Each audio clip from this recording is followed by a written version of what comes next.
नमस्कार विद्यार्थी मित्रों, मैं गोहिल जागृति आज आपको स्टैंडर्ड 8 के काव्य तीसरा मत बांटो इंसान को समझाऊंगी, जिसके कवि है विनय महाजन। मत बांटो इंसान को, इस हेडिंग का अर्थ होता है इंसान यानी कि मनुष्य। आज हमने मनुष्य को कई विभागों में, कई पार्ट में अलग अलग कर दिया है, जैसे जाति पाति में, मंदिर मस्जिद में, हमारी संस्कृति में। तो हमें कवि यह कहना चाहते हैं कि सभी मनुष्य एक है, तो मत बांटो इंसान को। इस कविता में विनय महाजन जी ने मनुष्य को मिलजुल कर रहने की प्रेरणा दी है। मनुष्य को किसी में भी भेदभाव नहीं करना चाहिए। हमें सभी भेदभावों को भुलाकर एकता की सृष्टि से इस संसार को देखना चाहिए। यह प्रकृति भी हमें निरंतर यही उपदेश देती है। इस कविता में एकता, मिलजुल कर रहना, समानता आदि मूल्य समाविष्ट है। मंदिर मस्जिद गिरजाघर ने बांट लिया भगवान को। हमने भगवान को भी बांट लिया है। मंदिर है वो हिंदुओं का है, मस्जिद है वो मुस्लिमों की है, गिरजाघर है वो पारसी का है। हम एक दूसरे के मंदिर मस्जिद में जाते भी नहीं हैं। धरती बांटी सागर बांटा, मत बांटो इंसान को। धरती को हमने देशों में विभाजित कर दिया। यह अमेरिका की धरती है, यह चीन की है, यह भारत की है। सागर, ये सागर ब्राज़ील का है, ये सागर अमेरिका का है, ये सागर यूरोप का है। कई तरह से हमने इंसानों को बांट दिया है। इसीलिए कवि कहते हैं मत बांटो इंसान को। अभी राह तो शुरू हुई है, मंजिल बैठी दूर है। अभी तो हमें मानवता के विकास के कई कार्य करने हैं। कोई भी कार्य अगर सफल करना है तो हमें टीम वर्क से काम करना चाहिए, मिलजुल कर काम करना चाहिए, तभी वह काम सफलता की टोच पर पहुंच सकता है। अगर हम विभाजन कर देंगे तो वह काम अच्छी तरह से नहीं होगा। एक की कमी दूसरा पूरी कर सकता है, क्योंकि भगवान ने सभी मनुष्य को अलग अलग बुद्धि प्रदत्त की है। कोई ड्राइंग में बहुत अच्छा करता है, तो कोई गीत बहुत अच्छा गा लेता है, तो एक की कमी दूसरे से पूरी हो सकती है। इसीलिए कवि कहते हैं मत बांटो इंसान को। उजियाला महलों में बंदी हर दीपक मजबूर है। अमीर लोग हैं, उसका उजियाला महलों में बंदी हैं। वह समाज को आगे लाने के लिए कुछ भी नहीं करते हैं। इसीलिए जो दीपक जलाते हैं गरीब लोग, वह मजबूर है, उनका हाथ थामने वाला कोई नहीं है। मिला न सूरज का संदेशा हर घाटी मैदान को। समानता का भाव यहाँ कवि ने दिखाया है।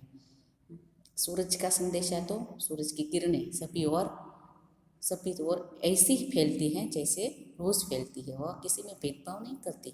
लेकिन यहाँ सूरज के माध्यम से कवि ने समाज को कहा है कि हमारी जो अमीर गरीब का भेदभाव है, जाति पाति का भेदभाव, इससे कई जातियाँ पिछड़ी रही हैं, आगे नहीं आ सकती। उसको आगे आने के लिए हर किसी को एक दूसरे का हाथ थामना ही होगा। धरती बांटी सागर बांटा, मत बांटो इंसान को। धरती और सागर को तो तुमने बांट लिया है, अब इंसान को मत बांटो। अब भी हरी भरी धरती है, ऊपर नील वितान है। वितान यानी गगन, आकाश। धरती माँ है, वह हम सभी मनुष्य को खाने का अनाज देती है, फल देती है, फूल देती है, पानी देती है। हमारा जो यह हमें जीवित रहने का ऑक्सीजन है, वह हमें वनस्पति से मिलता है। तो वह कहाँ उपजाऊ होते हैं? तो धरती से। तो धरती है वह हरी भरी है, ऊपर नील वितान है, नीले रंग का आकाश है, जो हमें बारिश से धरती को हरी भरी करके मनुष्य को जीवित रखता है। पर प्यार न हो तो जग सूना, चलता है किस तान है। भगवान ने तो हमें यह प्रकृतिदत्त वस्तुएं दे दी मनुष्य के जीवित रखने के लिए, लेकिन मनुष्य में जो प्यार दिया है, स्नेह दिया है, अगर हम उसको बांटेंगे नहीं, हमारे तक ही सीमित रखेंगे, तो यह संसार कैसा हो जाएगा, रेगिस्तान हो जाएगा, मरुभूमि हो जाएगा, रण हो जाएगा। हमें उसको भी बांटना चाहिए। धरती अगर भेदभाव नहीं करती तो हमें भी मनुष्य में भेदभाव नहीं करना चाहिए। अभी प्यार का जल देना है हर प्यासी चट्टान को। चट्टान यानी कि चोटियाँ, पर्वत की चोटियाँ। यहाँ कवि ने उदाहरण दिया है, हम सभी प्यार को जल देना है, सभी को प्यार से आगे लाना है, पढ़ा लिखा कर आगे बढ़ाना है, एक दूसरे की मदद करनी है। तो सभी को एक दूसरे की ज़रूरत है। धरती बांटी सागर बांटा, मत बांटो इंसान को। धरती और सागर को बांटकर हमने अपना प्यार सीमित कर दिया है, अपना विकास सीमित कर दिया है, अपनी चीज़ वस्तुएँ अपनी ओर रख ली है, किसी दूसरे के हाथ में कहीं न आ जाए। इसलिए क्या होता है कि जो लोग निचले स्तर के हैं वह वहाँ के वहाँ रह जाते हैं, और जो आगे का स्तर है वह विकासशील देश है, वह बहुत विकास करता है। और पिछड़ा हुआ देश कोई उसकी मदद नहीं करता तो वहाँ का वहाँ रह जाता है, चाहे वह देश हो चाहे वह व्यक्ति हो। तो धरती बांटी सागर बांटा, धरती और सागर को बांट लिया है, लेकिन मनुष्य को बांटो। साथ उठे सब तो पहरा हो सूरज का हर द्वार पर। साथ उठे सब तो, सब मिलजुल कर काम करे तो हर घर से सूरज निकलेगा। इसका मतलब है घर घर से लोग आगे आएंगे, उसका विकास होगा। हर उदास आंगन का हक हो खिलती हुई बहार पर। वहाँ जो प्रकृति खिली हुई है उस पर हर आंगन का हक है, क्योंकि हमें मनुष्य है, हमें भगवान ने जन्म दिया है, तो हमारा हक बनता है कि इस पृथ्वी पर हमारा हक है। रोंद न पाएगा फिर कोई मौसम की मुस्कान को।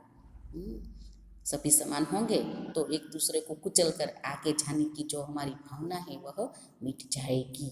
धरती बांटी सागर बांटा, मत बांटो इंसान को। धरती और सागर को तो बांट लिया है, लेकिन अब कवि कहते हैं कि इंसान को बांटना बंद करो, सब मिलजुल कर रहो। यहाँ कवि ने वसुधैव कुटुंबकम की भावना व्यक्त की है। वसुधैव कुटुंबकम यानी कि सारा विश्व मेरा कुटुंब है, मुझे किसी से कोई नफरत नहीं है, किसी से कोई भेदभाव नहीं है, हम सब एक हैं और विकास के लिए मिलजुल कर काम करेंगे। तो बच्चों यह कविता यहाँ पूरी हुई। आपको वर्कबुक में इसका स्वाध्याय लिखना है। Thank you.